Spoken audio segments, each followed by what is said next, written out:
right, y'all. This is our take. This is Mark the Moderator. Thanks.com. The game is the game always. Leaf is only family, Brooklyn forever. CP finally getting his roses. Avery the process, period. All right, so Avery, you asked the question, what's the difference between the Knicks turnaround and the Phoenix Suns turnaround? Who wanna start to answer that? Y'all could try to pull it up right quick. This shit moving. Go ahead, Banks. Rocky. I don't know the answer. I think the Knicks are what? They won 39 games this year. And 38. 38. They won so you want to call it 20 games, they won 19. So I'm sure for what's been said, I'm sure Phoenix has a bigger turnaround. All right. What I'm going to say is this here. I think that Phoenix has made moves that has allowed them to come up, and the Knicks has made moves that have allowed them to change in a very quick turnaround. Both teams have turned around quick. We've seen Phoenix small turnaround when they got to the bubble. If people remember, I think Phoenix only won 17 games last year before the bubble. They only won 17 games. That's why I give Chris Paul so much credit, because you're talking about outside of the bubble, what he's done walking onto that team. And also I look at what he did at OKC, which we talked about that year that he was traded there, that he would not be able to do much with that team, that was supposed to be a wasteland he went to. And he got that team to the playoffs as well.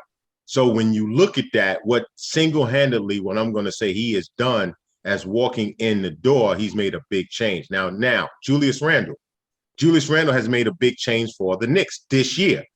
Last year, he didn't do what he's doing this year. All right. So I'm going to make a correction. To that. So the Knicks turnaround is bigger than Phoenix. Phoenix actually won 34 games last year before the bubble. That's why they ended up in the bubble. They had 34 wins. Okay. They had 34 wins in this year, and right now they're at 48. All right, so they're 12-game turnaround. 12-game turnaround. The Knicks is a 19-game turnaround. Okay.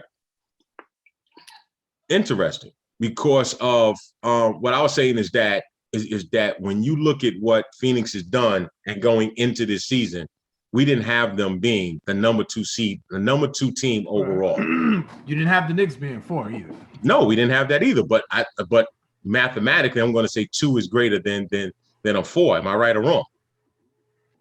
You're right. No, you're right. I mean, listen. The turnaround. Turnarounds is big, but so now I would give Tibbs more credit now than I did in the last segment. But my coach of the year would still be Monty Williams, because you still went from the 10th seed in the West to the second best record in the NBA. It's because they didn't make the playoffs last year. No, they didn't make the playoffs. They didn't make the playoffs last year. So I would still give it to Monty Williams, but my race is closer now with Tibbs. It definitely is closer. Go ahead, Banks. Just a question. Would you say Chris Paul is good for 10 wins on just about any team? Yeah. Amazing. Then I mean, this is amazing listening to this shit right here. All part in with what we expected then, right? If they won 34 games, they won 12 more games. But once again, going into the season, we didn't have them sitting where they are right now. And the season is almost over with 3 games left. Really evaluated. But why didn't we? Why didn't we? I don't know. Because, hold on. See, no. We do know. Because we didn't want to give Chris Paul the credit at that time. That's what it was. If we're being honest, we didn't want to give Chris Paul the credit at that time. That's why we didn't count that he's good for 10 to 12 wins. Because we kept saying, okay. I'm out. I got to jump in. The turnaround with OKC, I acknowledge there's got to be something to be said. Go check the film.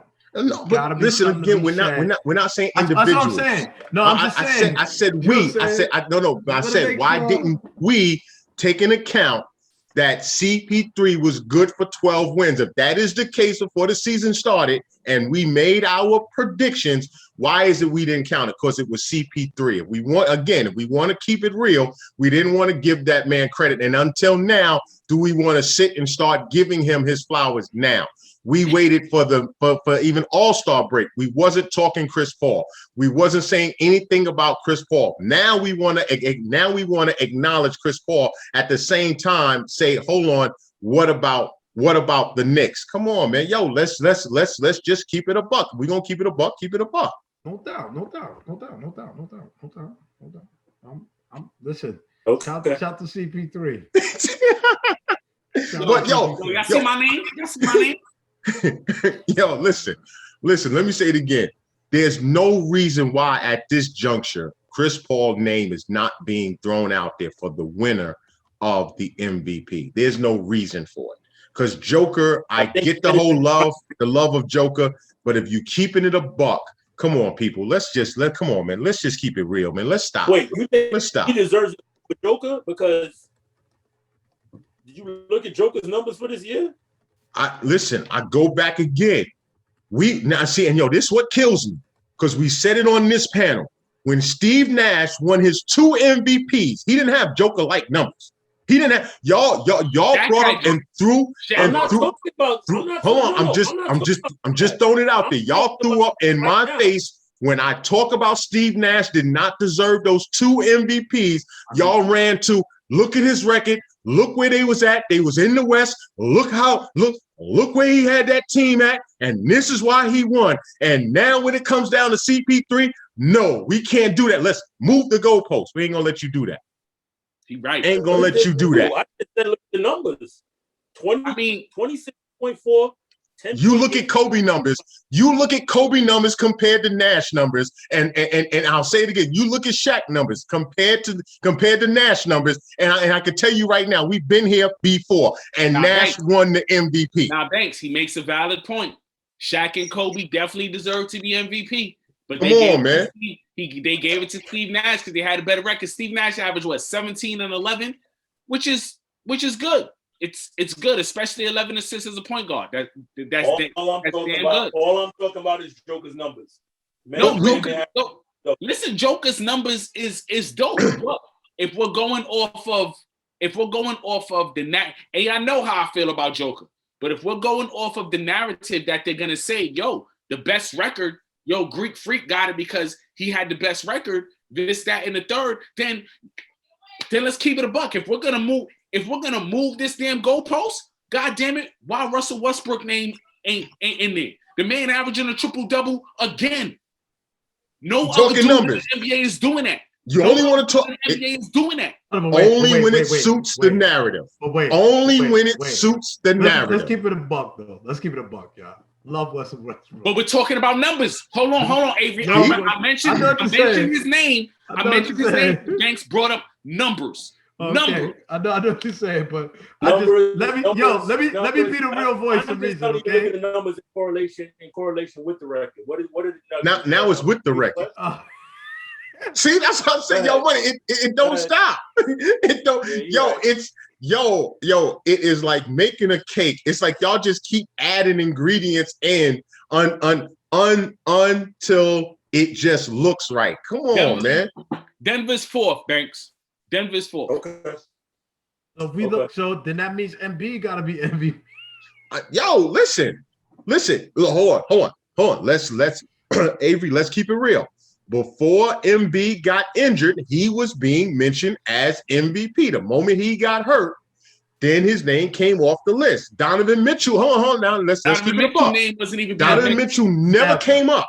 Was the number 1 seed, and still the number 1 seed was never came up. And y'all know I'm not a big Donovan Mitchell fan, and I mentioned that the other week. I said, listen, they got the best record. Like, you not mentioning the best player on the best team. Like, listen. But Avery, that's why I said I go back and say it again, because they move the goalposts when they suits and it fits, and that's why I said you can't do it this year when it comes to CP3. There's no explanation on why his name is not the number 1 name for the award, if you're going to keep it a buck. So if you want to look at Embiid and Mitchell, neither one of their teams missed a step while they went out. Utah No, still the number one. But Philly's not the number one seed. We missed a step when Embiid was out, and actually we lost more games when Ben Simmons was out. But I'm gonna let y'all go ahead with that. Y'all didn't lose any ground. That's all I'm saying. We actually did. We actually did. They did. Remember, they lost the number one seed. They lost the number one seed. Embiid came back, and now they're back at the number one seed. Actually, we're on an 8-game winning streak because Ben Simmons came back. But I'm gonna let y'all go free. Oh, Ben Simmons came back. Okay. All right. That's okay. The real MVP. Yo, but you see, that's why I said what I'm not doing is this. I'm sticking to the narratives, and I'm not going to let the goalposts move, because that's why I keep saying it. I'm going back to because I used the Steve Nash example. For 2 years, that same BS was thrown up in our face. Why is it not being thrown up now? And that's why I said, yo, no, you cannot sit there and talk about, especially when I heard it here on this panel, that Steve Nash record meant so much. So if record means so much then, why is it not meaning just as much now? Where's the answer? Nobody trying to give this floor general no MVP, man. He ain't exciting. He arrogant. You know what I mean? Nobody trying to give him MVP. Because he's not, can we please stop it? He doesn't fit the narrative, man. Exactly. He's not clean cut. Listen to what I just said. Yeah. He's not exciting. He's not, you know what I mean? Like, not a clown. Just think about it. It took till year 15 for people to start giving this man his roses. Yes, Banks, my gun is pointed at you.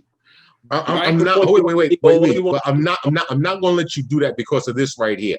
What's up? Joker doesn't fit that blueprint either. Yeah. What? What blueprint Joker don't fit? What you talking about? He's not white. A clown. He's white. Oh, hold on. Then now wait. You didn't mention that. You said he wasn't a clown. Okay. He doesn't. You said CP3 doesn't fit the narrative. Joker do not fit the narrative either. I was talking about point guards, and Joker fits the ultimate narrative. He's white. Okay. As long as we know this, and like I said, I still haven't heard the answer from the people that told me that Steve Nash won the MVP based on having the best record. Why are the same people not sitting here right now telling me that Chris Paul should win the award because he got the best record? Can we get Bundy on the line, man, to appease Mark, man? Please. Can we please? No, Bundy not argue because Bundy loves Steve Nash. He loves Steve Nash. Yo, I'm just holding feet to the fire. That's all I'm doing. I'm holding feet to the fire. You want me to answer the question? Because you know how I feel about Steve Nash and them 2 MVPs. Is the same reason why Joker is gonna get it. He's white. Let's say it. He's white. Come on now. If we're talking basketball, there's no way in hell Steve Nash wins those MVPs over Shaq and Kobe. Sorry, no way in hell. Everyone on earth knows it. I don't know about Joker though. I don't know about Joker because in that case they be trying to make Luka the MVP. And you know listen, hold on. I think if Dallas had a better record, he would, because if you remember the beginning of the season, he was the front runner. He was the front runner before the jump ball of the first game. He was the front runner. Can we say this? And wait, but he flamed out, and they couldn't hold him up there because he flamed out. He started the season looking like an average ball player. I mean. I don't want to stroke any. I don't want to stoke any fires here. Paul. No. We have the fires here, but hold on. Listen, we in overtime. We'll come right back. Yo, y'all, this is our take. I'm loving this right now, man. Boy, no answers.